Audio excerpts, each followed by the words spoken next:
and gentlemen. We are the Millie Goats. I'm AK. It is episode 384, April 5th, 2026. Let me be the first to wish you and yours a happy national caramel, whatever the world you want to call it, day.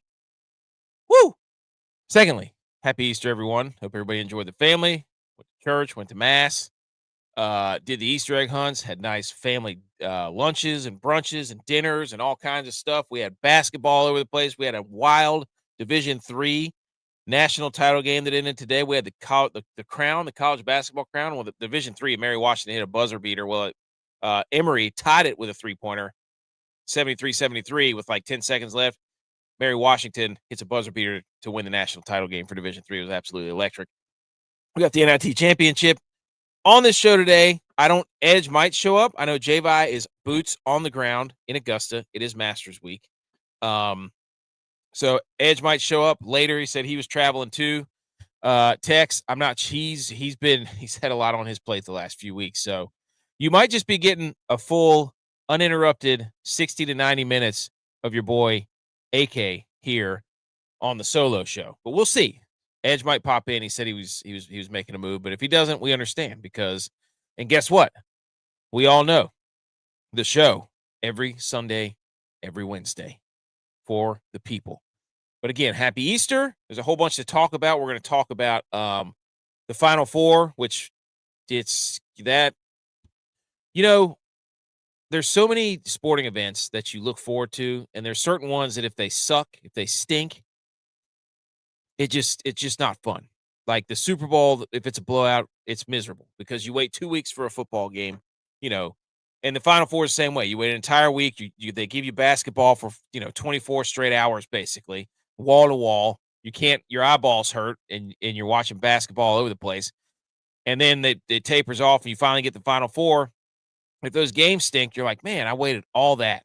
So, okay, and anyway, so we'll get into Final Four. We're going to talk a little bit of the Valero Open, the Texas Open. JJ Spaun wins that one. We're going to talk hockey. We got some hockey news. We're going to talk a little bit of baseball, a little bit of NFL. We've got some other stuff to talk about. So there's plenty to talk about. And you know that if we're here or I'm here, B. McCormick's here. And guess what? He said last show, and just for those of you listening to the show, if you're new to the show, we appreciate you tuning in, listening to the podcast, listening to YouTube, all that stuff. We appreciate you listening. Leave a review. Go to the podcast, wherever you get your podcasts. Hit the 5 stars. Leave a review. Helps us out a lot. And then subscribe to all the social media channels. We put a bunch of BS up. Don't take us too seriously. So if you're listening, you're new. We do record in front of a live virtual audience, which means you'll hear me shout out people from the chat. If you're listening to the podcast, like B. McCormick, he's here every time. Dude's a goat. He gave you Michael Kim top 20. Michael Kim got tied for second. Came storming back. And honestly, we've interviewed Michael Kim. So we've had Michael Kim on the show, friend of the show. Great guy, fun interview. We'll be rooting for him in Augusta. And he says, B. McCormick says, Masters Week. You're absolutely right, dude. And then Cruise One Vlogs. How's it going from YouTube? Welcome to the show. We're going to get into it. B. McCormick said he's going to make sure he has it set up done this time next year, so you don't have to do a show alone if you don't want to. Hey, honestly, I would love to have you, B. McCormick, without a doubt. And so, I've done shows by myself too. I mean, it's part of the nature of the game. We all have family, we all have kids. And sometimes stuff comes up. We got work. And I've told, we've all talked, and I've told them, I said, look, you can guarantee that I'm a dude that will follow through. And if I say there's going to be if I or we say there's going to be a show on Sunday or Wednesday, at least 2 shows a week. That's what we do, So BMO's here. Where we dropping, boys? I'm telling you right now, Call of Duty's hot. It's hot. Okay. Happy Easter. By the way, I didn't eat as much candy as I didn't eat as much candy, but holy smokes, my stuff from Easter lunch today. But I did not eat as much candy. And I still stand by what I said on this show. The Cadbury Robin eggs, the chocolate or the candy-coated chocolate Robin eggs from Cadbury, they are the top tier Easter candy. Starburst jelly beans are right there too. The Reese's are right there. Those are top 3, and it's not even a comparison. But I'm telling you right now, if you don't, I couldn't even find those Cadbury. I went into Harris Teeter because stuffing Easter baskets and stuffing Easter eggs for, I don't know, 3 weeks. By the way, Easter egg is one of the most elite, Easter egg hunt is one of the most elite holiday traditions there is. I love doing that. I will stuff Easter eggs and hide them any day, all day. But I went to go look at Harris Teeter to see if they had the Cadbury Robin eggs because I was gonna squirrel away a few for your boy so I could pop them in, and I couldn't find them. I was walking around the store. They have a whole section, a row of Easter candy. Then they've got the Peeps, and they've got the Reese's eggs, and they've got jelly beans galore. And I'm sitting there walking the aisle, and I'm like, where's the Cadbury Robin eggs? Nowhere to be found. I leave. I do a lap. I come back, and there's 2 bags sitting on the shelf in an empty spot. It was like the Easter bunny hopped in there and knew that I needed those. And I bought them both because actually I bought one because I was like, if I buy them both, I'm gonna eat them both. But I bought 1 bag. So, anyways, okay, let's get to it. Let's get into it. I've been rambling for 7 minutes. We haven't covered anything, but welcome to the show. And welcome to Howdy Hats. Howdy at howdy.hats.enc on Instagram. I'm currently wearing a hat that is made by at howdy.hats.enc. It's beautiful. We have rope hats. We have somebody is yeah, boy. It's here, and it's been 8 minutes, and I haven't gotten to any of the slides. Are you surprised? No. I was just looking at the clock, and I'm like, "Holy cow! It's almost 10 minutes in. I've talked about nothing but Cadbury." What'd you go on a rant on? The Robin eggs. Oh, The Easter egg hunts and I was just saying that the Easter egg hunt is one of the more underrated holiday traditions in holiday power rankings. Yeah, I love Easter egg hunts. I would agree with that. Dude, I'm gonna say something too. Like, go ahead, say it with your chest. My dad, old granddaddy, like hiding eggs and stuff. Dude, he's intense. Like, better be. I was like, Pops, like these kids aren't trained snipers. What are we doing here? Like, I mean, he's literally burying the eggs in like flower beds and stuff to where like you can't even see it. He put one up a rain gutter, like downspout, and put a rock inside of it so the egg wouldn't roll out. And I'm like, dude, you're elbow deep in that thing right now. What are you doing? Hey, you better earn it. You better earn seriously. It. Hey, what about this though? What if I came up with an idea? I was talking to my wife about this on the way back. I was like, I love doing these, and as your kids get older, candy's awesome, right? But there comes a point where you flip the switch where it's like, how do we keep the tradition alive? And I thought, okay, you still hide the eggs, but you put points in each one of the eggs, and the person with the most points gets to pick one of their. So you have just like a collection of prizes. Yeah. And if you're an older kid, you can go, and if you get the most eggs and you get the most points, you get to tally them up at the end. And guess what? You get to pick your prize, whatever you want to call it, tier, whatever tier you get. You get the most, you get the highest prize tier. You get to pick whatever. See, this is the thing though, is like my kids right now, like they'll eat the candy, of course, but it's all about competition. I mean, my daughter's 5 and my son is 7, and like they're having like fisticuffs to get the eggs. Yeah. And I'm like, maybe we're a little too aggressive athletically, but is that possible? I don't think so. I don't think so either. Hey. So I'll just let it eat. See if they got that dog in them, That's what I'm saying. See if they got that hunt in them. Hey, somebody else is going to get the egg regardless, right? That's Might right. as well get the egg. Did you have a good Easter though? Yeah, it was good. Good. Yeah. Savage grandparents, so I mean, just straight savage with the egg hunting. I mean, but you're gonna do the same thing. Oh, absolutely. Hey, dude, I'm gonna get like, I don't know what I'm gonna do. I'm gonna get like camouflage eggs. Like, you're not gonna be like, you better bring it if you're coming. You better. I will say, I learned a trick. Like, I think we did 2 or 3 egg hunts now. I can't remember, but like, went over to my wife's parents. I forgot to count the eggs. So I was just tossing them, like just sending them. And wifey gets back, she's like, "How many were there?" And I'm like, "I don't know. How many did y'all open?" She's like, "What are you talking about? You didn't count them?" I was like, "You opened the bag. Like, how many's in the bag? I put out 3 bags, Just do simple math." Old Does she know granddaddy the over answer? there. Granddaddy's over there with a Sharpie, like egg number 1, egg number 2. And I'm like, "Why are you doing this?" He goes, "Well, you line up the eggs and which one's missing, you know where you're at." I'm like, "How do you know where number 5's at?" He goes, "I started right here. I walked all the way around and I did it in this pattern." I'm like, Holy "Dude, smokes, you dude. were truly a What? gangster right now." Like, Yeah, not that only are you burying these eggs and putting them up downspouts of gutters and stuff, but you got them numbered and you know what quadrant they were in. Good gracious. dude, unbelievable. Holy I mean, smokes. Tulsa has come all the way back. They were down by like 18. Holy moly. You bet Tulsa in the NIT championship. What a shot, dude. This is crazy. But yeah, that's wild, dude. That is like my wife asked me the same, how many you put out? Like I just gave up. I was like, I know we got 200 total. I have no idea how many I counted them whenever I was stuffing them all. But then I started tossing them out. I have no idea how many I put out. I don't know. yeah. All right. Speaking of happy Easter, now it's a happy anniversary time. Edge. Mm-hmm. 20 years ago.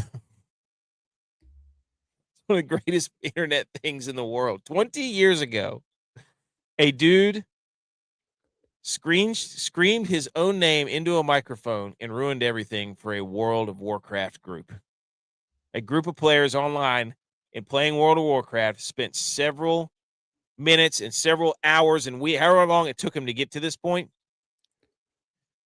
to go in and try to win a game and win a battle in World of Warcraft. And a guy named Leroy Jenkins just screamed his name. Leroy Jenkins. Leroy Jenkins. Like he spent weeks and months collaborating with these people probably to get to this point, and then he went and screwed it up by screaming Leroy Jenkins and running into battle and getting everybody killed.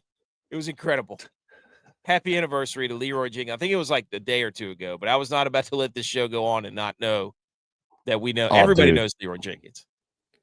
Oh, I gotta send you something too. I meant to send you. Go ahead though. Leroy Jenkins, happy anniversary. Also, another weekend update. The kids and I, we went to see the new Mario Galaxy movie, Super Mario Bros. Yes, Galaxy. legit, dude. I immediately wanted to break out the old Switch and hammer down. Did you go see it?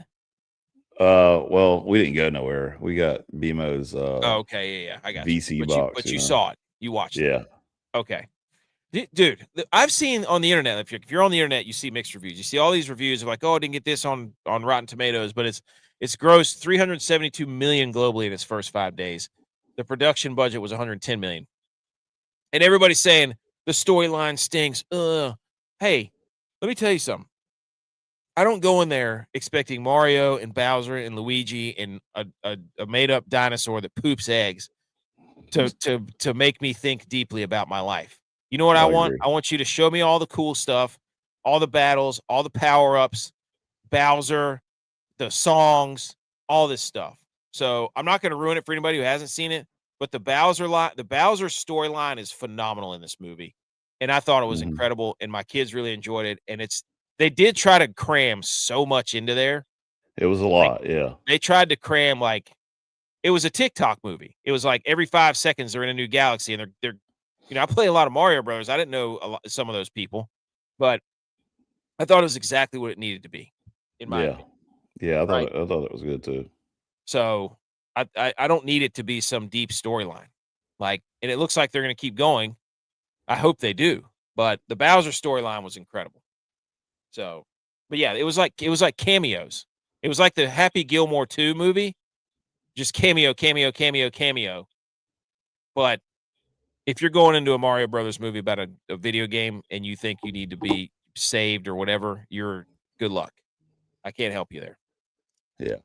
So, awesome movie. Man, the setup I got is screwing me up right now because I just literally walked in and jumped on, and I still got the TV set up from Xbox, so I feel like I'm looking up to this guy for everything. From playing the old COD game and stuff. Hey, It's COD's throwing me hot. off. COD's COD's hot hot. right now, though. Also, my wife and I got into a discussion on our way to where we were going today, and it made me think like the Artemis 2 toilet's vent froze over, potentially causing the terrible smell astronauts reported. And NASA is tilting the spaceship toward the sun to try and thaw it out. So basically, their toilet broke, and it smells like cat piss up there.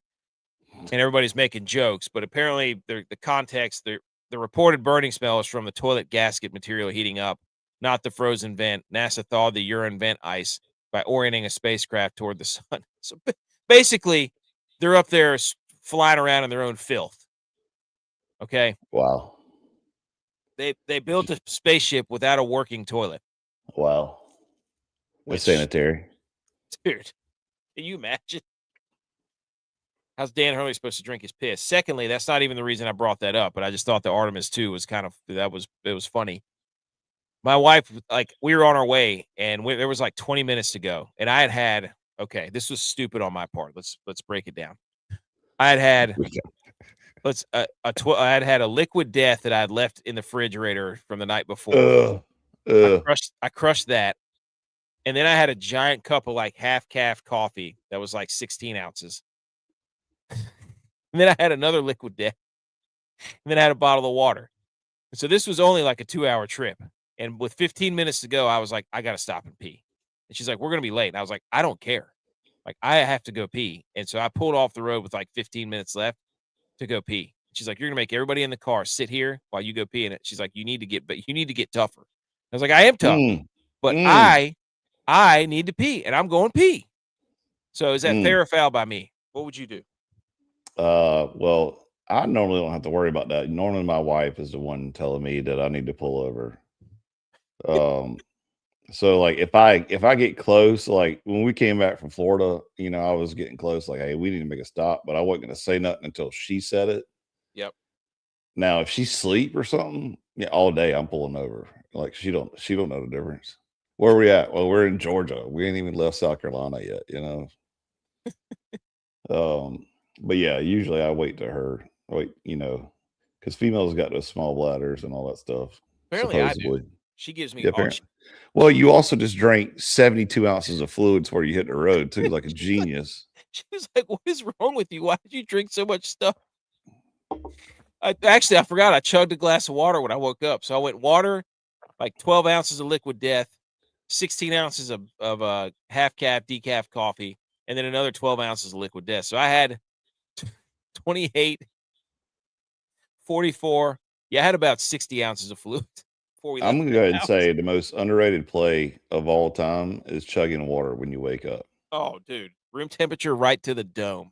I mean, I don't even care what temperature it is. I'm just saying, like, I used to be like, I don't drink anything till that coffee hits it. Yeah. First thing, and then I started like forcing myself to take vitamins first thing in the morning and chug water. Dude, it's amazing. It's a game changer. That gets you going. And then I wanted to get your opinion on this. This is from Chad at Braves2430 on Twitter. Shout out Chad. I know him. Good dude. It's a barbecue party. Is he an Alabama fan? Not a fan of him anymore. Yeah, he's an Alabama fan. But he does put out this nice, you can't see it if you're listening to the podcast. There's 9 hot dogs that are on a grill, and they're 1 to 9. It's increasing in how burnt they are, how much char they have on them, right? 1 is basically naked. 2 is got a little something. 3 and 4 have some grill marks. 5 and 6 are 5, 6, and 7 are a little charred. 8 and 9 are basically like, they look like a cigar. Put it in the charcoal. Yeah, it is charcoal, actually. Yeah. I'm gonna go with your boy's gonna go with number 7 or 8. I love. Really? Oh, I love a crispy dog, dude. I love a crispy dog. Yes. I would go 5 or 6. Yeah. I can't eat it. It's completely charred, like you shoved it into charcoal and forgot about it. No, dude. My kids, on the other hand, though, like my son he would go 8 for sure. Like he wants his hot dogs and sausage like that. 8? Yeah. My kid won't touch it if it has 3, or 2. Yeah. Like it has to have very little grill mark on it. Yeah. See, B. McCormick, he said 7. Keep it moving, said 6. 6 is good. 6, 7. There you go. 6, 7. There you go. 6, 7. That's a good range. I like those too, but 7 or 8 is where I'd fall. And I made the mistake of watching the video of how hot dogs and pepperoni is made. Can't eat either one anymore. Can't do it. Don't do it. Yeah, it ruined it. I'm not. Ugh. I don't know what hippies decide to make that, but they should be banned from all television because they just ruined the hot dog at the turn. You know.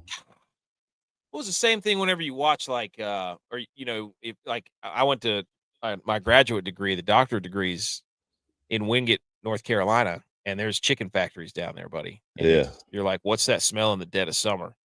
Yeah. And that's the chicken factory. Rotten chickens. You're like, what in the world? How are they making that edible? Where does that smell come from? Is that what we're eating? So I can't even eat Tyson chicken no more just because of that video too. So Tyson and Purdue. Ugh. I'll send it to you after the show. You wouldn't eat it again. Nope. I don't want it. Nope. I immediately went to the freezer and got 2 bags of Tyson chicken nuggets out of the freezer and threw them in the trash. I was like, we're not eating this ever again. So what do you do? Just try to find something else. I mean, I don't know. Not Tyson. I could probably see that.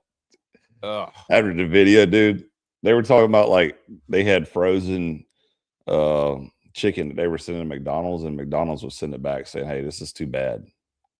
McDonald's, of all places. Their nuggets suck, dude. I hate those things.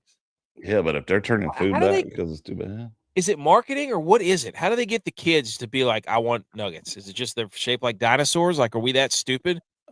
Why don't they shape broccoli like dinosaurs? Or carrots like dinosaurs? Carrots is disgusting. What? Get out of here, dude. Yeah. What are you, a carrots rabbit? and hummus? Elite snack. Elite snack. All right, let's talk about this basketball tournament here for a minute. Now that we've discussed hot dogs and pissing. Which one? Women's or men's? Man, well, I got this stuff from the women's too because that was hilarious. Everybody should shh.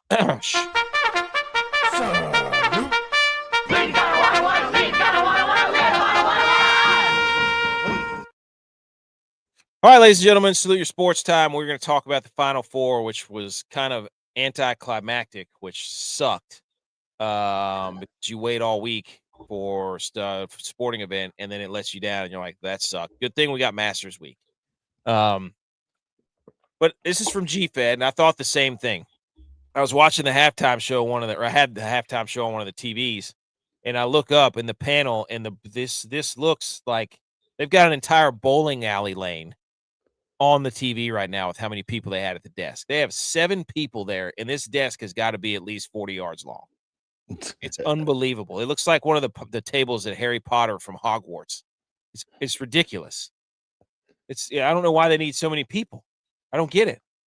They got this Dr. Naismith guy there on the end who's asking just all kinds of. It's actually Will Forte, but look like Butch's dad. I'm not even kidding. But anyways, so that's where we started with Final Four analysis. However, the first game, Edge, UConn does it again, the 2 seed. They beat Illinois, the 3 seed, 71-62. They kind of pulled away late. Illinois got it close late. It was a text just said something. I was like, who said they were packing? What's he packing for? I don't even know what text is doing. But UConn, they win. I wrote down some stuff from the UConn game. They had 12 threes, which is a record for UConn in that game. Illinois in the second half had a 10-0 run. They actually gave us a game. That game was actually better than the late game. Illinois went on a 10-0 run. The first bucket for Braylon Mullins in the second half was with 3 minutes, was a 3 with 45 seconds to go. So he hit a dagger again late for UConn, that Braylon Mullins guy with the sideburns missing and the mullet, whatever you want to call it. And he started the game hot. And then when Mullins hit that 3 late, Wagler, the other freshman, he hits a 3 for Illinois. So we're going back and forth threes. We got ourselves a ball game, and then UConn pulled away late, 71-62. Bill Murray's son coaches at UConn, but he graduated from Illinois. That was an interesting little tidbit. And so this game was better than the second game. But neither of these teams, their field goal percentages were both around 35%, which was not great. And Illinois could not hit a 3-pointer to save their life. They shot 23% from 3. It's terrible. So UConn does it again. Illinois turned the ball over 8 to UConn's 4. I think UConn actually had a first half without any turnovers for the first time in Hurley's tenure. So good job, UConn. Way to go. Our brackets busted. Here's a wild stat from ESPN Research from Jeff Borzillo on Twitter. Illinois' fewest points in a game over the last 3 seasons. 52 points. Shout out. 2024 Elite 8 versus UConn. 61 points. Shout out Maru. November 28, 2025 versus UConn. 62 points. 2026 Final Four versus UConn. Is Illinois, is that the kryptonite to Illinois? Is UConn? Is Dan Hurley, Mike McDonald, and Illinois' Kyle Shanahan? Because this Illinois coach can't figure out Dan Hurley. If we were to football your basketball, that would be the question I would ask. Also, Dan Hurley, only coach left who's bald, and everybody else has really nice hair. Dusty May, the coach from Michigan, the coach from Arizona has nice hair. The coach from Illinois has nice hair, and then there's bald guy Dan Hurley. So that's just wild. It doesn't make any sense how you can not score more than 65 points. Like that's the only 3 times they've been held under 65 the entire year was against UConn, and they did it twice. Crazy. Highest win percentage by a head coach in the NCAA tournament, minimum 20 games. It's John Wooden, 825, and then it's Dan Hurley at 800 or 80%, however you want to say that, 20-5. That's pretty crazy, dude. Pretty crazy. And Krzyzewski, Roy Williams, Billy Donovan are all on there. Dan Hurley's the cover guy, right? 10-0 against the spread in the Sweet 16 or later in the tournament for March Madness. 17-1 against the spread in his last 18 tournament games. And then actually make that 11-0 and 18-1 because this was before the tip-off against Illinois. Shout out JJ guy right there. Dude, how does he – you wonder, like, how people, like, they keep winning like that. It's just crazy that you can get your guys to do that repeatedly. Yeah. So, and then the late game was just not any fun to watch at all. Michigan's running the world around. They got basketball. They got the Frozen Four. They beat Arizona 91-73, and at one point they were up by 30 points. It was bad. Chase. It was bad. They're the first team in NCAA tournament history to score 90 points or more in 5 straight games in a single tournament. They did it against Howard, 101. They did it against St. Louis. They did it against Alabama. They did it against Tennessee. They did it against Arizona. That is cooking, man. Absolutely cooking. I think it was Elliot Cadeau who was going berserk in this game. Arizona shot 36%. Michigan shot 48%. Arizona shot 35% from 3. Michigan shot 44% from 3. And you could tell that the guard play from Michigan was way better than Arizona because Elliot Cadeau was so weird, dude. He was 5 of 17, 13 points. And it was like the best game you've ever seen from somebody who did nothing. So it was just nuts. It didn't make any sense. But he was all over the place. He had 4 steals, 10 assists. So, but it was never even close. They were up by 30 at one point. Arizona tried to make a push, but just didn't work. So, shout out Michigan. There you go. Anything else to add on the Final Four games?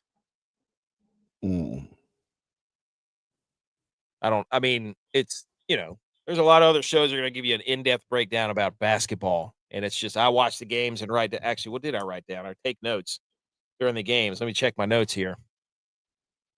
I just wrote down Michigan guards first half. And then Cadeau was 2 of 14 in the first half. And then Tommy Lloyd, there was all this speculation about him. Is he going to still stay at Arizona? even though they lost. He said he was, but now would be the time to Irish goodbye him and just be like, you know what? I said I was staying, but I'm not. I'm leaving. So I don't know, but championship games tomorrow night at 8:50. Nice tip, nice game. I mean, I won't start until 9:00. I guarantee you, that game will not start until about 9:00. So, Connecticut and Michigan. Also, we got to get Ray Allen a bigger shirt. Anybody who saw Ray Allen on the sideline, he had on a medium for sure. So we gotta figure that out. But okay, here's some national title stats. Michigan is 1-6 in the national championship. UConn 6-0 national championship games. UConn lost to Arizona by 4 this year without Terrace Reed or Braylon Mullins. There you go. And Braylon Mullins makes some ridiculous shots when he needs to. Number 1, here's some more stats about the Natty. Number 1 and number 2 in 2026 Ken Pom ratings. And number 3 and number 4 all-time rated teams in Ken Pom history. Michigan and Arizona. That wasn't for the national championship. That was for last night or the Final Four game. I messed up the slides. And it didn't matter because Arizona completely got destroyed. So much for your Ken Pom. What did that do for us? Nothing. All right. Anything else on the Final Four of the Natty? I don't think so. Other news from College Basketball Edge. Listen to this. NCAA leadership is expected to finalize an expansion of the men's and women's tournaments to 76 teams soon after this year's tournament. It would add 8 games to the first 4, with 24 teams playing in an opening round before advancing into the main bracket. They just can't leave it alone. Are they idiots? Yeah. Just tell us you want to get rid of conference tournaments. You don't want conferences. That's what they want out of this, right? When are you going to play? When are you going to play this? They're going to have to eat into conference tournament time. That's what they want. They want to get rid of the same thing in football. We're not idiots. We can see what's happening, right? They're doing the same thing in college football. They're trying to render the conference championship games useless so that they can take those weekends and use them for playoff games. What does it matter if the conference championship games are gone? Oh, it's, hey, you guys wanted more teams. We want more teams. I guess we got to take away conference championships. That's another objective, the only objective point where you can say, hey, we did this and accomplished this. That means we get in. They want that because now they can take that away and say, now we get to determine all the metrics of who gets in. They're trying to slowly get rid of the one thing that they can't influence, which is a conference title and a conference schedule. They don't want it. Are we wrong? Am I wrong? No, that's right. But that is an ass of the games to play, man. When are they going to play them? Yeah, I mean, I get it, but I'm just saying, like, you're talking about playing 76 teams just for one playoff. Holy cow. And what is it going to do? Who's the best team that's ever, like Texas, I guess, was the best team for the first 4 that's ever, they made it all the way to the Sweet 16 or the Elite. I don't know. They made it like 2 or 3 games. What is this going to do? I don't know what is this going to do? Especially for the women's tournament, dude. That's already a blowout city. I mean, What are you going to do with that? So, unless they make it like, I don't want to see 15 and 17 Auburn get in the tournament. If you want to use it for like, a 28 to 30 win MAC team or, and make it more of a mid-major kind of playing way, let them play their way in. I'm fine with that. It's just like my thing about giving the mid-majors their own region. Make it happen. Ain't going to happen, though. SEC will find a way to put more teams in there. You're right. They will. So, I just, as a fan, it's a slap in the face because they're doing this and then blaming us because they said we want more games and we want more expansion. And we said that, so-and-so, and no, what they're doing is trying to make it that conferences don't really matter. That's what they're. But how many times people said, hey, why can't we do playoffs like basketball and leave basketball alone? But now basketball's changing. You're like, Yeah. here we go. I mean, I agree. I'm just glad I ain't no SEC teams, both men and women in basketball, that were worth a cuss. It just Well, made me South happy. Carolina Didn't win it. for the women's, but they Didn't lost. win. They They got lost. smoked today. Yeah, lost badly. Thank goodness. Speaking That's of all. which, That's all Carolina fans got now. Oh, we won our women's championship. Oh, well, yeah. Congratulations. What else did you do? Well, we won a rowing championship. No, you didn't. they used to be We good won. at baseball. They used to be good at horse racing and stuff too, and now they're terrible at that again. So Speaking of South Carolina, did you see the interaction between Dawn saw Staley it. and Yeah, Geno heard about it. Oriema Yeah. after the game? The So UConn lost. They were undefeated, and then they were going up to shake hands. And Geno, apparently, this is what I've read. They said, "You didn't shake my hand before the game. What was that all about?" And Dawn Staley said, "Yes, I did." So on and so forth. And Geno lost, and he made it all about him. Didn't shake anybody's hand afterward. Then he went to the locker room, and Dawn Staley said she was going to beat his you know what and all this stuff. she said she could whoop his ass. Yeah. And then I'd there was actually pay. another. You know what? Let's do There it. was another thing about the girl. Gino said that one of the girls from Carolina ripped one of his players' jersey, and now the internet don't lie. Oh yeah, you So can't now, just be spouting off at the mouth, dude. yeah. So, and I got a bunch of Carolina fans that I follow and follow me on Instagram. And of course they're all reposting videos of them shaking hands before games, and the actual UConn girl like ripping her own jersey and Yes, then I saw switching the that. middle. And everybody's like, "What are they talking about? This is disgrace." And I'm like, "It's a rivalry game by now." I mean, Yes, you're right. I don't. You know how much women's basketball I watched this whole year? This right there, the old golden goose egg. But I can tell you that Carolina or UConn has been in it the last couple of years, and obviously it's a rivalry, so they're going to take shots at each other. Welcome to sports. Yes, Oh, wow. preach it, You dude. mean you mean you could actually have a little anger inside of you, a little fire, and get riled up, because it's a sports, it's a rivalry game? I mean, sorry, guess what? You still lost. Like, did Gino act like a little bitch? Yeah, he did. Yeah. Let's Oh let's yeah. be real. Like, I'm not saying everything he did was straight, but man, it's heated. Like It should be. he's coaching for his job right now, because right now, or not now, but like after that game, he knew he had to go back to his office and sit behind a desk. And next morning, the president or somebody, athletic director, would come in his office and be like, "What does it take for you to beat Carolina? How come you can't beat them?" Hmm. And he's like, "I don't know. NIL." Oh, he points the finger at everybody else. Dawn Staley is she's too mean. She's bullied to me. Whatever it is. How about you just got your ass whooped, dude? Like, get Yeah. better.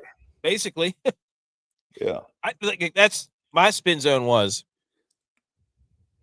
I think they're actually really good friends because they're two really good coaches, and they probably said after the game, "Let's call it. Hey, let's do some WWE shit. Let's get after it. Let's drum up some talking points for the media on Monday, because when this game was on what Saturday, Monday morning that's what's going to be all over. They're going to be talking about how it's disrespectful, and if this was a man, it wouldn't have blah blah blah. And I'm just sitting here like I'm watching that like I don't care if she's a woman, I don't care if he's a dude, I don't care what color, who they are, what they are. Yeah. I love seeing that. You know why? Because it means something to him. I would be He doesn't more like losing to afraid. her, and I would be more afraid of the 7 foot tall female that got in between Dawn Staley and Gino to break them up more than either one of those two. Because did you see that chick? I mean, she was oh like yeah, this much taller than everybody, trying to separate them. And I'm like, who yep. is that? Dude, I'm Assistant telling you, coach, I think, is what she was. it was just that's what they need people to like get in each other's faces. Yeah. Like give it to them. Good. I hope they should be the first game next year. Supposedly, though, that so UConn beat them last year, Yeah. and I don't know what the points were, but supposedly the day they came back and started practicing again, that's been in their weight room the entire time. Mm. They And supposedly the strength conditioning coach plays the audio out, like over in the gym, like in Ah, the weight room that's what they of did. the final seconds, where they're calling the game and stuff. And I was like, dude, you talking about getting heated right there. I mean, that's enough to make anybody want to go fight, Dude, the summer that we went up to play Michigan, Art Dillman played the fight song for Michigan basically the entire time we were in the weight room.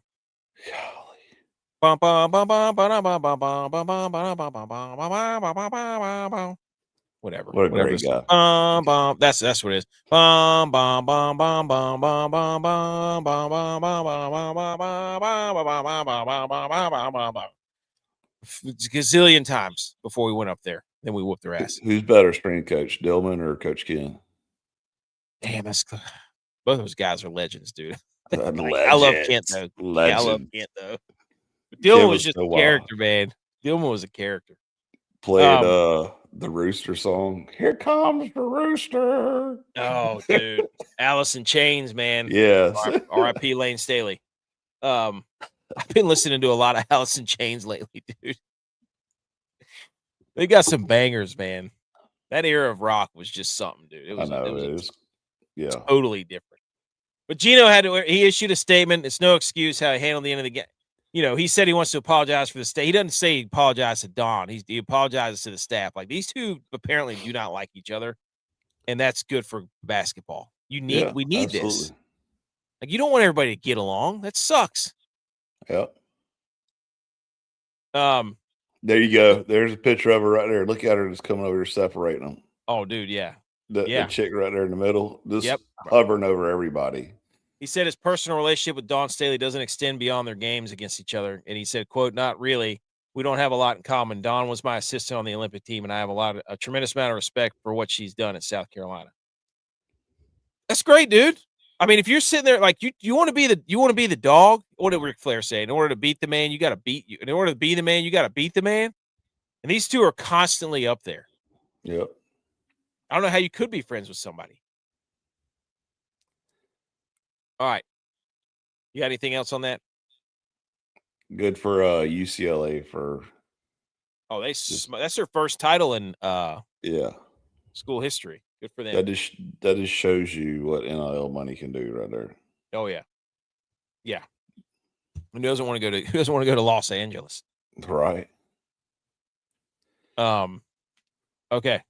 I think I have a fix for NIL too, but we'll get to that later. What is it? You want me to give it to you now? Well, yeah, sure. Okay. Why not? So, NIL, it doesn't matter, guys, girls, whatever. They sign a contract for the money. They only get $100,000 for 4 years that they're in college, and they cannot claim any of that money till the end of their contract. So they sign a contract for a 1-year deal. They can't get any of it until that 1 year is over. Sign a 2-year deal, can't get any of the money till 2 years is over. That eliminates all this bouncing around shit. They sign a 4-year deal, they can't get any of that money until 4 years. They'll just get like $150,000 to live off of, which is, seems like $1 million alone while you're in college, Well, yeah. You imagine getting $150,000 check while you're in college.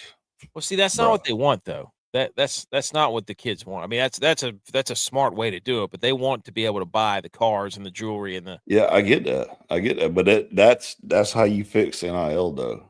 You won't. In reality, We'll what give they you. should be doing is living. That'll make them live within their means. That's right. That's what they need. And you want to get paid to play. We'll pay you at the end of the year, and when our contract is over, here you go. Or give them if they sign a 4-year deal, pay them once a year, every year. I mean, that's doable. I wonder how much that money actually gets saved, and Are you kidding me, dude? Just blown before they graduate. I wonder if they actually how much there's no policing. Like, those people could say, "Hey, we're going to give you a deal," and they don't ever even give them the money. I'm sure that happens too.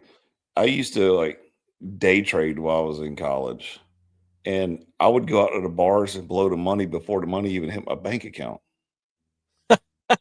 You're telling me these kids ain't doing the same thing? Oh, 100%. Yeah, I mean, it's Could you imagine how many we would own the bars Dude, in Boone if $150,000. we were getting thousands or millions of dollars to play a ball?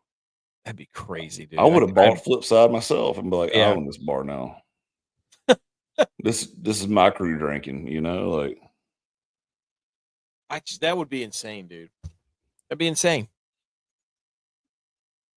Yeah. That'd be a lot to handle too. There'd be people all over you. There'd be people after you. You'd have to be careful. yeah. To golf. The Valero Nice. Texas Open. JJ Spaun does it again, man. He did it. He won at Valero Open. He won the Valero Open a couple years ago. And then he won the U.S. Open, and this is his third win at the Valero again. He came from behind, had an absolutely sick shot on 17. The wind was whipping. The rain was going. He had an eagle on 17 where he drove the green, made the putt. Boom, that put him into first place. And then our guy Mike Kim also had a pretty good day, but JJ Spaun, he had a pretty, he contemplated quitting. He was hit by a car whenever he was 5 when he was skateboarding. Like he called one of his old golf coaches to ask about teaching degrees, and then all of a sudden he finishes behind Rory at the Players, and then wins the U.S. Open last year, and then starts winning another. He wins a Valero again. So he's made himself a nice little career now. He's going to get to play at Augusta, so he's a pretty good golfer. But some other stuff that happened out there was it was a fun ending because Bobby McIntyre, he made it an eagle on 17, the same one that Spaun made the eagle on to take the lead. So he was one back going into 18. Bobby Mack was, and then Bobby Mack put one in the fairway on 18, and he's one back on a par 5, and then he hits an absolute duck hook on his second shot into the gallery, into the mud. He got a pretty good break though because they let him drop it. They let him get relief into some better grass. And then he hit that short and right in front of the green, missed the putt. JJ Spaun wins. And then they sent out some absolute behemoth monster, looked like that chick in between Oriema and Staley, to interview JJ Spaun on the practice range. Because JJ Spaun was like, he didn't even dude. I'm telling you, that guy was like 7 foot tall. He looked like Tracy Wolfson, except JJ Spaun was Tracy Wolfson interviewing some 7-footer. JJ's what, 5'8", 5'9"? You can't do that to him. You can't do that to him. You need to get a smaller reporter. Man's got a family, dude. Like they sent out this freaking freaking Yao Ming looking guy, like 7 feet tall. JJ Spawn's like looking up to him like he's, like he's a 5-year-old. Ridiculous. So, also shout out Tony Finau for his outfit on Saturday. He had on some see-through like linebacker jersey from the 90s, dude. It was crazy. What? The old mesh jerseys? Tony, yeah. Like, the 51st Dates? Yeah. 51st Dates, the guy with the football jersey on. That's what he looked like. It was ridiculous. But anyways, it was a fun ending to that tournament. Like the Valero Texas that Open. shirt reminds me of the hats we used to have made. Like, nice. You got nice shirt, Yep. And then you got the old hats we made. Hey. Nah. That comes up every time I I get a message from you or you call me. It was also JJ Spawn's caddy's birthday. So how about that? It's a nice little payout. Mm-hmm. This season before winning the Valero, he was tied for 40th, miscut, 45th, miscut, 24th, miscut. So he was not doing well. Jeez. That's kind of JJ Spaun golf, though. Like the Vince Young thing, like don't do anything in the first half and then go the hell off in the second half. Basically what he did. So he also plays in treacherous conditions pretty well. He won this tournament in the rain. He won the U.S. Open in the rain when he made that putt on 18. That was awesome. Never forget that. Were there a bunch of big names playing today, or was kind of the big dogs? Yeah, I mean, Ludwig Oberg and Bobby Mack are some pretty big names. Okay. Ricky didn't make the cut. Majority of them's hanging out for the Masters right now. Yeah. So there was a lot of people that took off, but Mike Kim had Mike Kim, we interviewed Mike Kim. He had a great tournament. Yeah. He came screaming up the leaderboard on Saturday. Tommy Fleetwood was playing in this tournament. Novak, he finished tied for 14th. He was 10 under. We interviewed that guy. Shout out Novak. Millie Goats Bump holding strong right now. JT Poston was in this thing. So there were some big names here. Billy Horschel was in this thing. So Harmon was playing. Finau was in it. I think a lot of the other guys they're getting prepped for next week. Speaking of next week, speaking of the Masters, What's going telling on you, in man, Augusta? can't wait for that. Cannot wait for that guy's music videos. I know. What do you need to do? So the Masters, just one of the greatest traditions in sports. Everybody loves it. I already told my wife, I was like, look, we're checking out this week at Thursday. Like Thursday to Sunday, it's over. I don't know what you got planned, but it's canceled because I might go get another vasectomy. Just to make sure. Just to make sure I could sit on the couch. Yeah. It's just having to do an exploratory surgery in there to see if there's anything else, see if everything works. We got lucky this year though, because it's spring break for our kids this week. So heck yeah. See, last year we were a week ahead, so we just came off spring break and then went to Masters, and I was like, of course they're all jacked up and riled up, and I was like, y'all just need to go outside and count the blades of grass while I'm watching golf right now. Yep. It needs to be so understood. We're gonna hopefully get them good and tired. I think we're coming back from Clemson Thursday, so we should be. Where are you going? We're going up to Clemson for spring break. What are you gonna do there? I don't know, a little bit of everything. Okay. I got some buddies that are giving us tours at the football facility and oh, nice. Do a tour of like the fancy rich side of the stadium that our kids will never go except unless they go on the tour. Like in the suites and in the Masters Club and all that stuff. Yeah, right, dude. You don't know that. You don't know that. You gotta believe. Check out his parking spot. I lost my parking spot this year. What? Yeah, but I believe it's going to be gone. Oh my goodness, dude! Everybody's getting booted down because they keep doing freaking construction. Dang, dude! You give more money, maybe they'll give it back to you. I'm not giving them no more money. Nah, they're done with the money right now. Speaking of the Masters, this is from Sharpside Golf, ladies and gentlemen. We're gonna start talking about the Masters here. Wait, what happened to my other slide? I had another slide in here that should have been before this. There we go. The Masters, the concession menu. Always, we're obligated to talk about the concessions menu. Obviously, the big selling point of the Masters is the fact that they don't change their prices on their concessions. Right? Oh man, that's glorious. Yes. Right. You got all your sandwiches are $3 or less. You can get a pimento cheese sandwich for $1.50. All the snacks are $3 or less. They Advil and Aleve are 75 cents. That's kind of a weird. And then all your drinks are $2. You gotta get that morning hangover headache out of the way. So just pop a $75 or 75-cent Aleve and. So, but yeah, I mean, like that's egg salad, pimento cheese, chicken salad on honey wheat, ham and cheese on rye. Like, dude, if they gave you the over under is $22.50 is what this tweet says from the Bleacher Betting Report or whatever they're called. But that's, I think you have to try the Georgia peach ice cream sandwich. You got to go with the pimento cheese sandwich. And I'd probably the Masters Club. Yeah, I'd probably get a club. The Masters Club. Yeah, the Masters Club. Absolutely. Yeah. Sorry, I don't want to get us banned. You know what I mean? Yeah. Like they did to I wouldn't eat no Georgia peach ice cream or Georgia pecan caramel popcorn either, just because it's got Georgia in it. I'd eat the peach ice cream sandwich. No, SEC can suck it. I'm not even eating their food. Oh, speaking of which, another SEC championship, NIT champs. Oh, NIT. Auburn beat Tulsa or Tulane. Who was it? Was it Tulsa? I think it was Tulsa. They came back. What a game. It was a crazy game. But okay. So that's where you start with the Masters, of course. But really what we're going to do is just a little let's just tickle our fancy. Wait, you know what we should do right now? What? Go back to the menu. We should start having Wednesday, you got egg salad. Thursday, you got pimento cheese. Make your lineup for your food for the week based off of the Masters menu.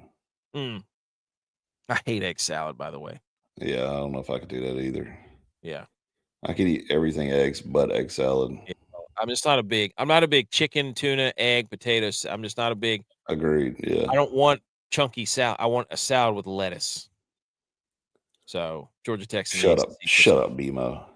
He's a North is Carolina fan. is Hedges team yes, it is the Panthers. He's a big Panthers guy. No, it's not. B. It is. McCormick. You know better than that. Also, big news before we get into that. Mickelson and Tiger Woods to miss the Masters. First time in 29 years. Ooh.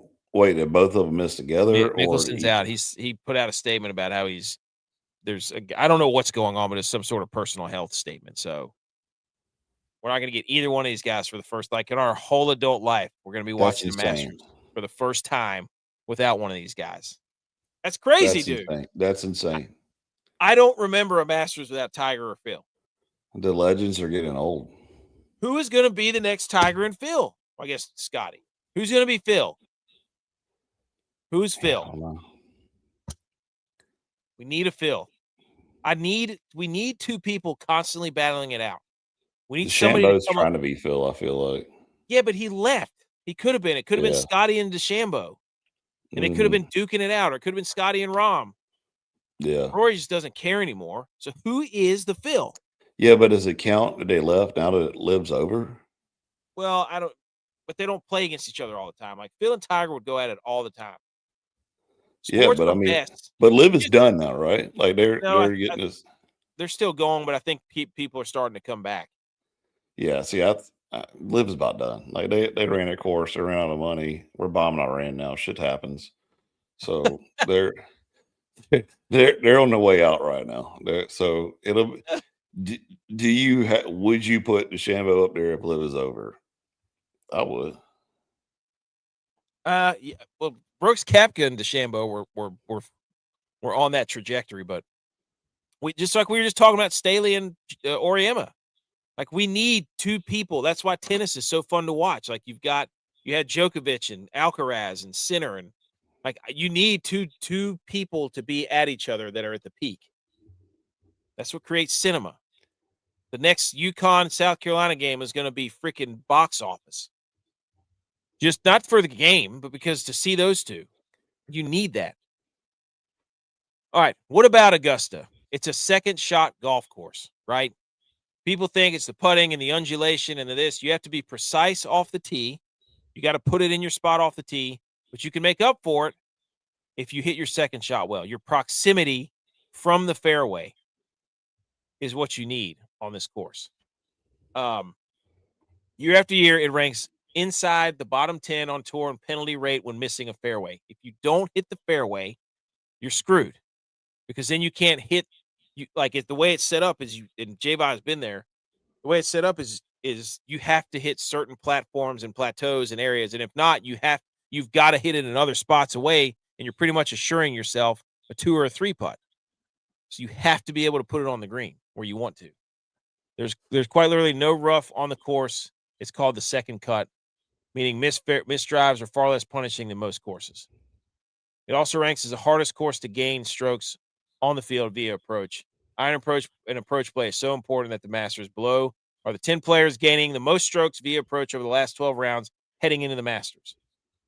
So there is no rough, really. It's second cut, so you can get access to it, but you have to be precise. Otherwise, your ball is going to roll off the green and you're going to be screwed. So Morikawa, Adam Scott, Corey Connors, Brooks Koepka, Cam Young, Schauffele, Spieth, Bhatia, Oberg, and Højgaard. It's supposed to show who's in form with their irons. So one of these guys could potentially win the Masters. Top 10 percentage of the Masters since 2010. Scotty, 67%. He's inside the top 10 from since 2010. Dude. Jeez. Xander, too, 63%. Cam Smith, John Rahm, Cam Young, Morikawa, Connors, Spieth, Rory, Sungjae, Patrick Reed. Patrick Reed loves this course, by the way. So these are people to just keep an eye on for the tournament. You can see this crossover. Morikawa's on that same list. Connors is on there. Schauffele's on there. Spieth is on there. So Top trends for the Masters next week from Golf Tips Checker. All 14 of the last winners made the cut. It's generally wise to back golfers likely to play through the weekend. 9 of the last 10 winners were actually good at golf. There you go. Focus on players with strong ability and steer clear of those who suck. Very nice. Avoid unexpected withdrawals. 8 of the last 8 winners didn't withdraw. Okay, this is dumb. Dude, I read that and I was like, this is sounds like some tips that I would put out there, you know. That's great, dude. He's I know exactly what that guy's doing. Because everybody, as soon as Master Week hit, everybody drops out.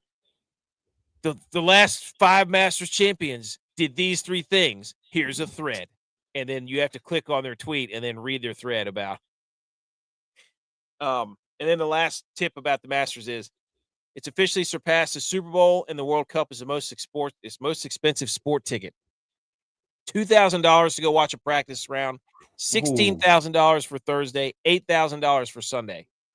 They started cracking down on resellers, so the supply is very limited. They've been losing their ticket privileges, the resellers have, if cost, and now it's happening only on the true black market channels. They've been wanting to stop these people for years.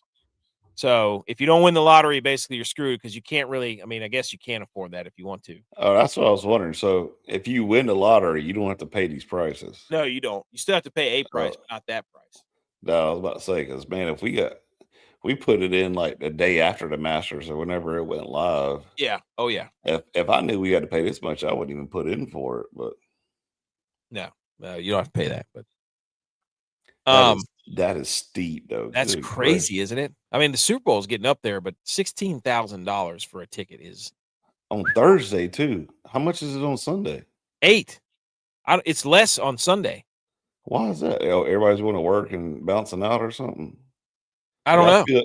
I feel like if Thursday's 16 grand, Sunday would be like 30 grand. You know? Yeah, I don't know. I'm not sure. 11 of the last 13 Masters winners were at 1.7 plus strokes gained tee to green in the first 3 months leading into the Masters. Here's the final list this year. Morikawa, there he is again. All right, yeah, I'm betting Morikawa, dude. See, but you do that, and then he'll let you down, dude. That's right when you think Morikawa is going to give it to you. He will. I mean, the last 3 slides you put up there is Morikawa. You're doing this to me. You're telling me. Hey, there's Cam Young. Cam Young's there too. Fitzpatrick. Rom, Scotty, Rory, yeah, Scotty, of course. Scotty just had his second kid. J.B. had a great point. He said, "Is Scotty going to get arrested?" The last major he played, and after his son, one of his son was born, he got arrested and went out there and shot at 65. I mean, I feel like you got to call the cops on him right now, right? Just to keep the tradition alive. His wife should do it as soon as he leaves the parking lot. Hey, he's got a kilo of Colombian Bam Bam up under his car. Just Ricky Bobby his ass right out of the driveway. It's got to be at the golf course, though, right? Oh yeah, right in front of it.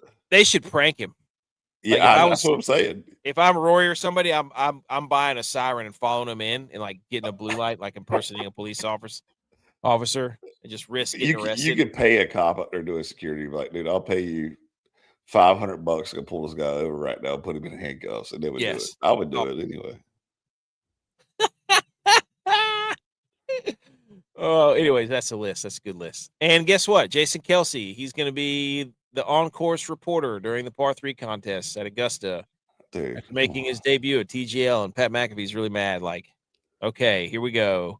More Kelsey. That's what everybody wanted. I don't give a shit about Pat McAfee being mad. What I'm mad about is how come Kilgore didn't get all this? Kilgore's way better centered than Kelsey. Yeah. Kilgore was number 67, too. That's what I'm saying. He could have been Mr. Kilgore is a G. This guy is just, he had Amazon that he paid him to follow him to make the movie. It's all because of his brother. It's all all the T Swifties are like, oh yeah, the other brother. Yeah.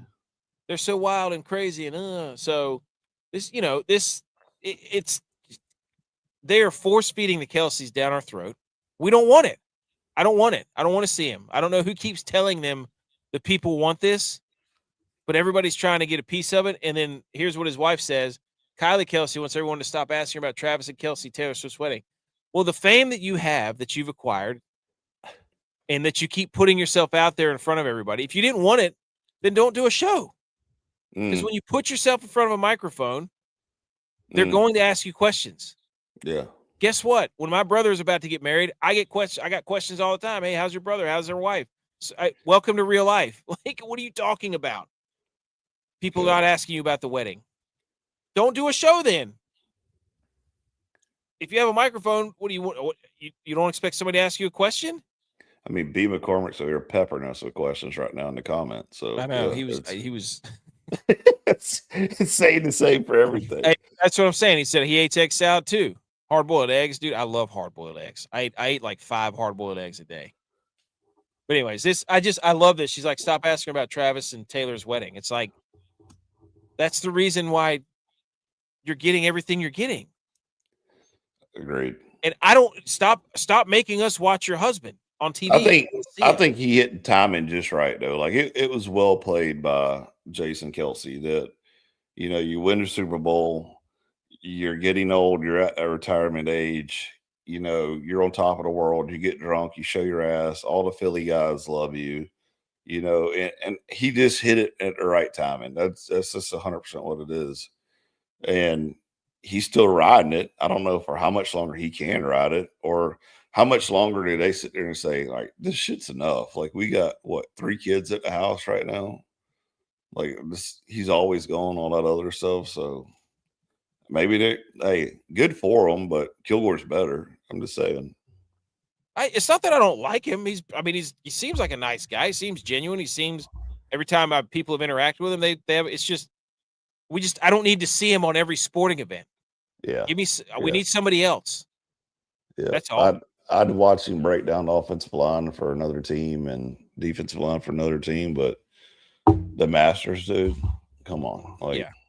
And by the way, let me see some old OG golfers, Yeah. Give me somebody else. I don't need him like being like, I'm so crazy. Look how crazy I am. I ripped my shirt on the golf course at Augusta. Just relax. We don't need to see it all the time. By the way, another thing for the Masters is you better be playing well. Like, you're not going to have somebody who's not playing well come in here and win this thing. So if you're looking to bet somebody or whatever, also NFL. John Daly needs to do the par 3. Heck yeah, dude. Kirk Cousins will sign a 5-year, $172 million deal with the Raiders. It's 1 year, fully guaranteed at $20 million. Also contains a club option for 2 years at $80 million. The Falcons are going to pay some of his salaries, and the Raiders are going to pay the rest of it. They fully guaranteed $10 million roster bonus. And maybe most notably, he gets another new mark. This will be the 11th straight NFL season Cousins contract will be fully guaranteed. Hey, this dude is going to sell so much insurance when he's done. And him and Mendoza look basically exactly alike. Spider-Man. Yes. So they're ripping Mendoza apart right now too. They've signed Cousins right after Mendoza's pro day. Yeah. Everybody went to watch Mendoza, and then they signed Cousins immediately. But for what though? I mean, yeah, he had a couple bad throws, but I mean, dude, come on. Like, we said it before, J.U.Y.S preached it, and the NFL doesn't develop quarterbacks, but Mendoza, I feel like, would actually be confident in the pocket to make a decision. Right now, everybody's like, this is the play that was called. I must go to this guy. This guy's got to be open. He's not open. And now all of a sudden he just shits the bed, Oh, yeah. I mean, I agree. Kirk Cousins, though, I mean, good for him. 172 mil, and he's dude, how do you think Tom Brady had a hand in this or what? That's a good question. You're telling me the Raiders went up there and had a board meeting, and Tom Brady sitting in there is like, yeah, we think we're going to sign Kirk Cousins for 5-year, 172 mil. And you don't think Tom Brady is like, what the actual hell did you just say? Well, he just passed Tom Brady on career earnings. Kirk Cousins. Now. But look how many times Tom Brady gave money back, supposedly, so he could get a better team. Yeah, that's like the anti-Tom Brady move. Right. Huh. Wow. Kirk Cousins, dude. What are we doing? I mean, he's the one that started this fully guaranteed hype train for all the other players. So the Falcons are The Falcons are paying him 8.7 this season, and the Raiders are going another 1.3. Yeah, 10 million. Golly, dude. Just he's the one that started all this, and he looks like such a likable guy. So yeah, ask Allen how he is. Yeah. On to hockey. The Jets are now in sole possession for the longest playoff drought of the 4 big sports leagues because the Buffalo Sabres have made the playoffs for the first time in 15 years, and the Jets now have the longest playoff drought in sports. And it doesn't look like that's going to end anytime soon. No, sir. It will be another year added to it. The Bills and the Patriots now on the rise. The Dolphins suck, so they'll be fighting for the bottom of that division for the next 5 years. More hockey, dude. The Frozen Four. I mentioned this earlier. Michigan's in the national championship in basketball. They have a chance to do it in hockey as well. The Frozen Four, Michigan, North Dakota, Denver, Wisconsin. The Big Ten's at it again, dude. 50% of the Frozen Four, Big Ten. The SEC's done. It's over. The Big Ten is running everything. SEC and the Frozen Four, dude. Oh, come on. I'm surprised they have not figured out a way to rig it so they could get in there. Who are you picking out of Final Four? Denver. Denver's always a wagon. Yeah. Denver and North Dakota. North Dakota? Yeah, that's what I'd go. North Dakota. North Dakota. Let's ride it then. North Dakota for the boys. Yeah. It's in Las Vegas. They start on April 9th. So you get the Masters this week and you get the freaking Frozen Four in 4 days. I guess that's on Thursday night. When's the 9th? I don't know. Whoa. My Apple Watch was talking to me right there. The 9th is Thursday. So you get the Masters, and then you get to cut on 5 p.m. as soon as the Masters closing out, Michigan and Denver, and then North Dakota, Wisconsin. Hell yeah. That's a Thursday right there, buddy. That's an absolute Thursday. And then on the 11th, which is Saturday 5:30. 5:30 after golf is over. Golf's over. You go right into the Frozen Four Natty. Golly, dude. We are saving. That's what I'm talking right about. Now. Then you go right into Call of Duty because that'll be over at 9:00. Also, the New York Islanders have fired Patrick Waugh and hired Peter DeBoer with 4 games remaining, which is crazy because they're still in the playoff race. It's so hard to watch legend players get fired from stuff because you're like, Patrick Waugh was a legend. Yeah. And he's getting fired left and right as a coach. And it's just like, man, just stop, dude. Go do something else. Go be Jason Kelsey for hockey. Go sell sticks. Go do something else. Go anything. Baseball news. Here's a story about baseball. Errol Segal, a 50-year-old Dodgers season ticket holder, says this is the first year the Dodgers won't print a season ticket. No. 50-year Dodgers season ticket. He's an 81-year-old man. He has you said a 50-year-old man. He has a flip phone. Oh, I did. Well, that was my bad. He's had Dodgers season tickets for 50 years, and he's 81. He has a flip phone, and now he doesn't know what to do because the Dodgers won't print his tickets. I guess there has to be a press conference. You have to announce an ultimatum, or you have to get one of those hats like the high school football recruits, lay them out on the table and be like, look, you know what? We need to create this guy on Instagram, and we need to do a transfer and an NIL portal social media graphic. So, and also now Jitterbug or whatever that old man's phone is that he probably has as a flip phone also makes smartphones where you can download it, at least get your app done. No, he has to put the Dodgers' feet to the fire here by threatening to transfer. He's got to delete all the Dodgers from his social media profile and hold their. He got no social media. You kidding me? You know what he's got to do? He's got to get into a computer, go to Circuit City, get on a computer or Best Buy, create a Facebook account, create an Instagram account, put the Dodgers in your account, have it for a day, and then delete them the next day. He's still riding around looking for a Blockbuster to turn his VCR tape back in. Hey, we just solved your problem, Segal. Okay, we solved your problem right there. That's how you get things done nowadays. You delete stuff from your profile. Stop wasting time. Also, the Colorado Rockies have unveiled a 2-foot-long hot dog called the Glizilla. Would you eat a 2-foot-long hot dog, dude? No, dude. Ugh. I almost threw it in my mouth just now. That's got mac and cheese on it or something. Yeah. That's crazy. Would you now this, dude, the Rangers, they've got the 9th inning rally sombrero, and it's a nacho hat, dude. It's Tell like me a how sombrero. long you're wearing that before somebody jumps up. Like, think about somebody steps up to the plate, hits a dinger, the guy behind you jumping up, and he hits your sombrero off, your Doritos and all the other crap goes all over Oh, the people in front of you. this is a disaster. Like this is gonna waste Yeah. so much money. This thing's probably $35, $34. No doubt about it. And you're just gonna have people eating and dipping whatever Oh whatever yeah, they want into the your. guys behind you are so excited because they Oh, are raiding that they're gonna be sombrero. spitting in your guac and just dumping beer in there. Be like, hey, watch this. I spit in it and I dump my beer. Like this is gonna get. Yeah, There's gonna be a super spreading disease at one of these because games. Shit. ninth inning, you already got a little buzz too, from drinking some cold beers, and you're telling me a guy sits in front of me with a sombrero with nachos and Yeah. queso and everything else. I'm gonna get me a Sprinkling chip. Grizzly on it. Like I'm snapping open one of my Zen pouches and just getting high as hell. Like I would absolutely buy one of these though. You would. 100%. And then more softball news. Kent State's football team, this video is awesome. Legend, dude. Showed up to the softball team's game in full pads after practice. They went straight from practice. You can see the field in the background to the softball game. And I think they ended up rallying and winning the game. It was freaking phenomenal.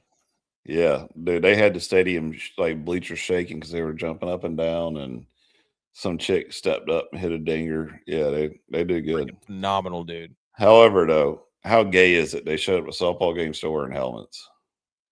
I mean, I'm good like walking from practice full pads, but no, you had to go full. If you're gonna have the shoulder pads on, you got to be full. You got to be geared up. come on, dude. Look at all those Guardian caps. But the Guardian caps, that's garbage. That's stupid. Oh, I wouldn't wear it. No, I wouldn't wear the Guardian cap. Absolutely not. I wouldn't wear the helmet either. Like the research doesn't support it. I've put research articles on people's timelines who keep saying they care about their health. They don't work. They don't work. I'm just saying, you don't go to a softball game wearing a football helmet. That's dumb. You don't go to you can wear your football helmet. You got to take the Guardian cap off. Take it off. You got to show that you're a man. Take it off. All right. I got some hang the banners, then we'll be out of here. Whoops, I hit the wrong button.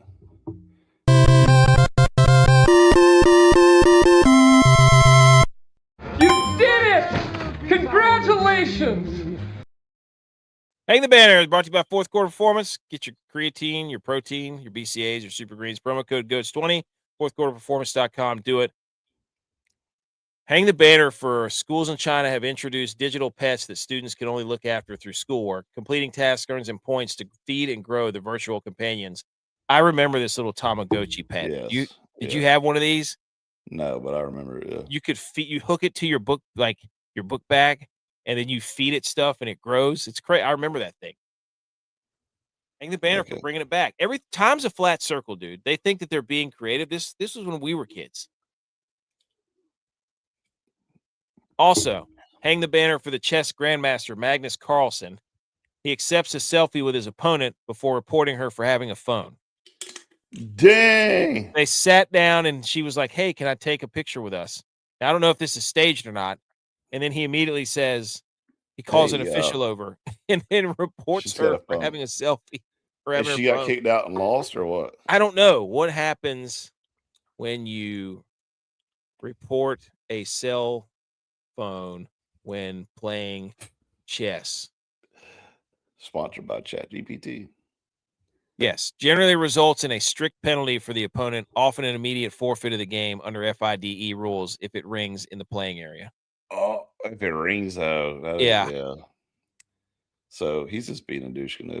Bringing a phone into the playing venue is strictly forbidden. If it rings, the player loses the game. Under U.S. for the first offense or an audible device, often results in a penalty of 10 minutes or half the remaining time. Dude, like this chick could get kicked out and banned and expelled. Yeah. He was like, she's like, oh, this is great. I get to finally meet you. And then he's like, yeah, but I'm about to wreck your entire career. Good luck playing chess ever again. Thanks for showing up. Wow. Wow. Hey, he's a dog though. That's why he's the grandmaster. All right, I got else. one. I got one since you skipped me, Oh, dude. and you didn't put the slide in. You want me to try to do it real quick? No. We got the draft coming up, right? Yep. Oh God, what's his name? I'm trying to look for his name. I'm gonna totally butcher his name, but you are Bernard. Oh yeah. Yeah. Uar. There you go. 6'4", 306 pounds, 11-inch hands, 36-inch He arm is an span. absolute specimen. Dude, this dude is 306 pounds with 6% body fat. Yeah. Like absolute freak of nature, and jumped did the vertical jump and hit the entire freaking span of the little slap things. And also ran a 4.63. Holy cow, dude. Like, where was this guy at? And what team is about to sell everything they own to try to get him on right now? There he is. Got it. See, took me 5 seconds. There you go. Shout out Juke on Instagram. But dude, this guy, I mean, Where is this guy? Where did he come from? He was I'd never heard of him until 2 days ago. He's from a small village in Nigeria, 6'4" Nigeria, yeah. Dude. Played at a historically black college somewhere, and literally shows up to the draft. It's like, I think I got a chance. And everybody was like, who is this guy? Yeah, measured at HBCU showcase. Who is this? Uar Bernard. He's the first thing that comes up on Google. Okay. Dude, absolute defensive tackle. Oh my god. They're saying he's the NFL's Wemby. He's from a small Nigerian village. He's never played football. I don't care. Yeah. And that's his RAS score is insane. They're saying, look at that dude. Yeah, I mean, is the height, the weight, the 31 reps score on the bench, 39-inch vertical, broad jump. What is that? 10 foot, 10 inches. He's 300 pounds and runs a 4.6. That's what I'm saying, dude. That's 300 pounds with 6% body fat. That's insane. That is stupid. What team is going to their room right now and they're saying, who can we get the hell out of here so we can get this guy? Yeah. Because right now that Vegas is like, damn, we just signed Kirk Cousins. Yeah. I can't wait for this guy to come up on the draft ticker. Oh, dude, he's gonna absolutely body everybody. Mel Kiper is just gonna slam a pumpkin pile right in his crotch whenever this guy gets drafted. They're not gonna have any film on him. They don't have any film on this guy. Like, what are they gonna do? It's gonna be awesome. They're probably just gonna show his draft highlights. Are we getting deep faked right here? No. Are we getting deep faked? Is this a No joke? way, dude. It's not a joke. When did this come out? I don't know, but he's a freaking freak show. I think yesterday. I sent it to you. I was going to say, if it was on April 1st, we're screwed. It's over. We got to check the date. All right. That was fun, dude. Episode 300 and what was that? 84? 84. 215 according to behind you. Hey, episode 215, dude. I've made it. Look out. This streak's still alive. Happy Masters Week. Happy Easter. Happy anniversary, Leroy Jenkins. All that stuff. Thank you, everybody, for tuning in. Jenkins. Thank you, B. McCoy. Game tomorrow night. Natty. See you later, everybody. Good night.